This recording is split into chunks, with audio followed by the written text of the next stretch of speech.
Hello and warm welcome to all of you, dear students. Today I am here with the part 20 of history chapter number 3, nationalism in India. In the previous few lectures, we discussed how different social groups participated in civil disobedience movement. Even we also discussed limits of civil disobedience movement. Now today we are going to discuss the difference between non-cooperation movement and civil disobedience movement.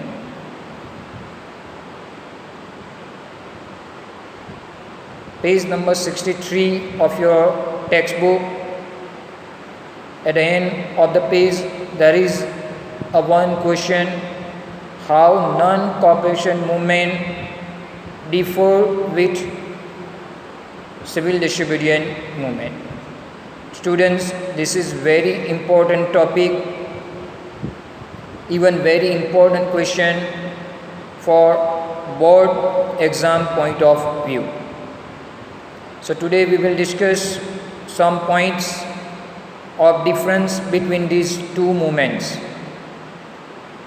Point number 1, non-cooperation movement was started by Mr. Gandhiji between 1920 to 1922, while civil disobedience movement was launched in the period of 1930 to 1934. Again I am repeating the point. Non-cooperation movement was launched in the period of 1920 to 1922, while civil disobedience movement was launched in the period of 1930 to 1934. Point number 2, non-cooperation movement was launched because of the anger of Jallianwala Bagh tragedy, while civil disobedience movement was launched to protest the arrival of Simon Commission in India. As we discussed, in Jallianwala Bagh, British government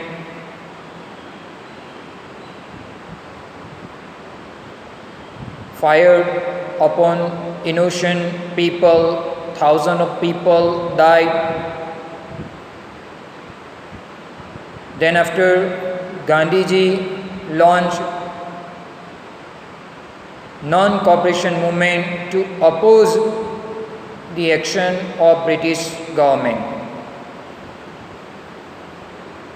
While civil disobedience movement was launched by Mr. Gandhi after the arrival of Simon Commission, Indian people strongly opposed Simon Commission because no single Indian member was included in that commission.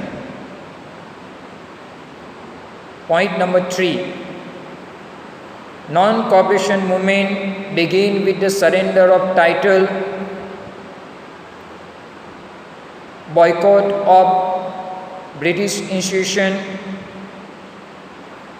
boycott of foreign goods, while civil disobedience movement began with defying and breaking colonial laws like salt law. As I explained at the time of non-cooperation movement began with the surrender of titles which were given by the British government. Students, teachers, professors, they left the British institution like school and colleges. Lawyers, they left their practice. Even Indian people boycotted foreign goods. On the other hand, in civil disobedience movement, people defy, oppose colonial laws, even people broke the colonial laws like Shaw law. So this was the third difference. Point number 4. Non-cooperation movement aim for Swaraj or self-government. Swaraj, as I told you, Swa means self, Raj means rule. So the aim of the non-cooperation movement was Swaraj or self-rule, while civil disobedience movement demanded complete independence or Purna Swaraj. Non-cooperation movement was launched for Swaraj or self-rule, while civil disobedience movement was launched for complete independence or Purna Swaraj. Point number 5. The non-cooperation movement got the support of almost all sections of the society, whereas civil disobedience movement had many limitations.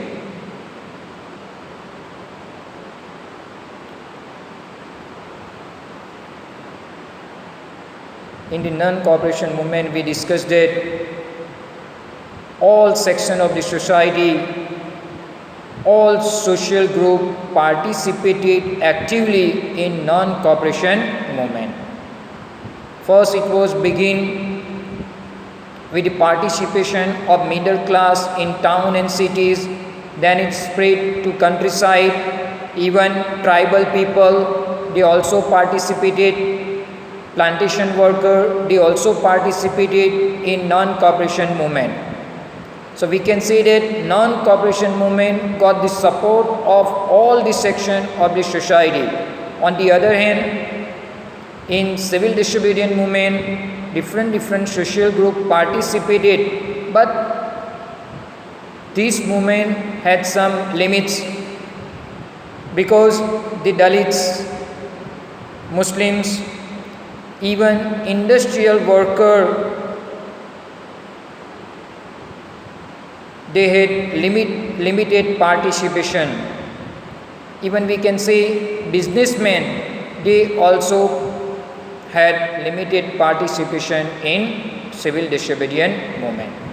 So we can say that non-cooperation movement got the support of all the sections of the society, while in civil disobedience movements, Dalits, Muslim, industrial worker and businessmen, they had limited participation.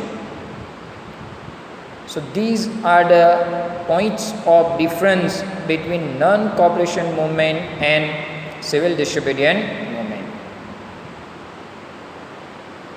With this, dear student, I would like to conclude my today's lecture. Inshallah, we will meet again very soon with a new part of the chapter. Thank you very much for your cooperation.